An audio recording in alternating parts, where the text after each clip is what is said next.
my name is Krista Reeves, and I am faculty at the Physical Therapist Assistant Program at Chippewa Valley Technical College. Today we're going to go through exercises that can help with your posture while you are sitting at your desk. So Heather is going to demonstrate a doorway stretch. So any place that you can find a doorway, this exercise can be done. So Heather, what I'm going to have you do is you're going to place both your forearms on either side of the door here. Good. And Heather's arms should be level with her shoulder if she's able to get them there.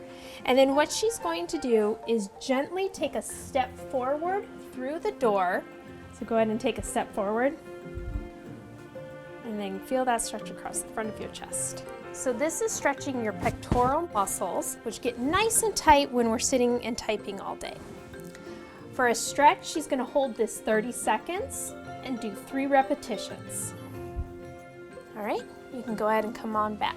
If you want to learn more about the Physical Therapist Assistant Program, head to our website at cvtc.edu.